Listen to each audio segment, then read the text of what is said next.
ग्रहगण कुसुमं नेत्रचंद्रार्कवह्नि कुक्षौ सप्त समुद्रा भुजगिरिशिखरा सप्तपातालपादो वेदाश्चत्वारिवाश ग्रहगणनमितं पात्वो दधिचेश्वर पात्वो दक्षेश्वर। परम पवित्र नैमिषारण्य क्षेत्र में 2 दिन से अपने शुठवाल परिवार के उपलक्ष्य में ये दिव्य और भव्य दधीची कथा का आनंद हम ले रहे हैं।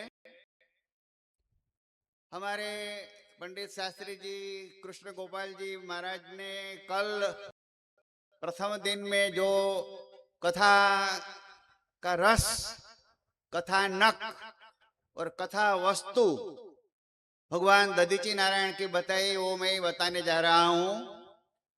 एक शब्द में हमारे सरल सूर्योदय मिलनसार और पवित्र, जिसको हम इंग्लिश में यूनिक कहते हैं, ऐसी कथा की रचना करके स्वयं शास्त्री श्री कृष्ण गोपाल जी महाराज, उनकी सारी टीम, अपने आचार्य प्रधानाचार्य गण, सुंदर सुंदर देवगण वेदज्ञ ब्राह्मणों, 31 ब्राह्मण है यहाँ पर, और ये अपनी जो है गंधर्व गण, उस सब का अभिवादन करते हुए कल शास्त्री जी ने ऐसा बताया था कि धुंधुकारी के जैसे कथा पढ़ना, कथा सुनना, कथा के बाद कथा का मनन करना है, मंथन करना है। पार्थ सारथी कंठ में आके बिराजो, ऐसा बोला शास्त्री जी ने। भगवान कृष्ण को अपने कंठ में बुला करे जो कथा बोल रही है, वो भगवान स्वयं कृष्ण बोल रही है। ये नैमिषारण्य है, अष्टम वैकुंठ है। अष्टम वैकुंठ देखो, हमें पता ही नहीं था। दधीची भगवान की माता दधिमती और पिता दधीची, इसके जो यज्ञ कार्य हम जो करने जा रहे हैं, शिवलिंग की प्राण प्रतिष्ठा कल, वो 1200 करोड़ साल के बाद ये हो रहा है।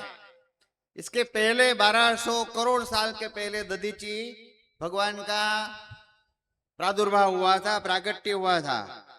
भागवत के 12 स्कंद में इसकी कथा है।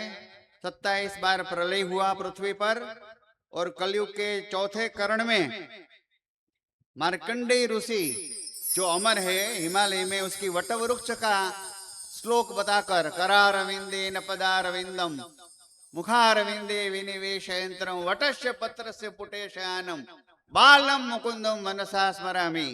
वो बालक के रूप में भगवान मार्कंडेय ने अपने पेट में दर्शन किया था, सृष्टि उत्पन्न हुई, 28 बार प्रलय हुआ है। 28 चौथे चरण में ये कथा हो रही है अपनी। ये जो तीर्थ क्षेत्र है, इसका क्या महिमा हम बताए? आप पुराणों में पढ़े, शास्त्रों में पढ़े, उपनिषदों में पढ़े तो पता लगेगा कि हमारे भाग्य की क्या सीमा है। हमें पता नहीं कि हमारी यहाँ उपस्थिति क्यों है। भाग्योदय है न बहु जन्म समार्जिते न, करोड़ों जन्म के भाग्य के उदय के बाद ये कथा हमें मिली है। ऐसी बात बताई। प्रथम 24 युग में राम कृष्ण हुए, 24वें युग में सनकादि की कथा में पिपलाद तो दधीची के पुत्र थे, वो कथा में थे। और कृष्ण भगवान 5600 साल पहले हुए, राम 7500 साल के पहले हुए। 12 ज्योतिर्लिंग की बात बताई। इसमें उपशिवलिंग दधीचेश्वर महादेव है, दक्षेश्वर उनका दूसरा नाम है। ये पूरी दधीची परिवार का पूरा प्रासाद यहीं पर है, विस्तृत में पूरा दधीची प्रासाद, पूरा परिवार। दधीची महात्मा की कथा कही। शास्त्री जी ने अपनी प्रथम कथा राजसमंद उदयपुर कांकरोली में की थी। अति हरि कृपा जाहि पर होई, इसके ऊपर भगवान की बहुत कृपा है, उसको कथा मिलती है। कथा बहुत दुर्लभ है, देव दुर्लभ है कथा। सुखदेव जी और परीक्षित की कथा में भी देवता लोग आए थे। देवताओं ने बोला कि कथा हमें दे दो, ये उनको ये अमृत पिला दो, तो कहा कांच और कहा मणि। वामन पुराण का उल्लेख किया शास्त्री जी ने अभिलेख में। मिश्रिक क्षेत्र में कथा सुनाई। पार्वती माता ने भगवान शिव जी से कथा सुनी। नैमिष 84 कोष में 9 वर्णीय श्रेष्ठ बताए शास्त्री जी ने कल।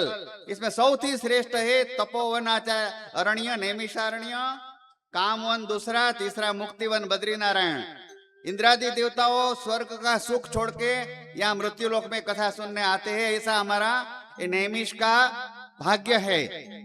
दधीची शिव शरीर है और गुरु कृपा की बात बताई, कनखल यज्ञ का उल्लेख किया। एक ही मात्र दधीची ऋषि थे जिसने सारे देवताओं के यज्ञ में से यज्ञ का सभा त्याग करके चले गए थे क्योंकि वहां शिव का अपमान हुआ था।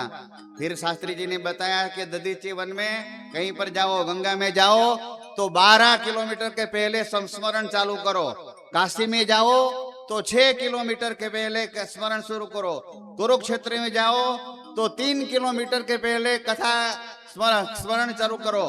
लेकिन नैमिषारण्य में पदे पदे पदे पदे स्वादु स्वादु पदे पदे, ये पद्म पुराण की बात बताई।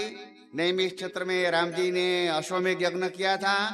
ब्रह्मा के 2 मानस पुत्र, एक भृगु ऋषि एक और अथर्वा। भृगु के जमदग्नि, जमदग्नि के परशुराम हुए। अथर्वा ऋषि के यहाँ अपने ये दधीची ऋषि शांता देवी, और अथर्वा आपको हमको बताया कि ऋषि अथर्वा का साला कपिल मुनि है। देखो भगवान कपिल अवतार वो अथर्वा के शाला है, ऐसा नया संबंध हमें जानने मिला। प्रयाग के दक्षिण दिशा में अथर्वा वन है, वहां शांता माता रहती है। वंशवृद्धि की चिंता ब्रह्मा जी को हुई और पुत्र को बताया कि लक्ष्मी जी का आह्वान करो। नवरात्रि की अखंड शुरुआत हुई और अथर्वा ने की, और जो प्रथम माता प्रकट हुई वो वैभव लक्ष्मी का जन्मोत्सव हम कल ने मनाया। अस्तु।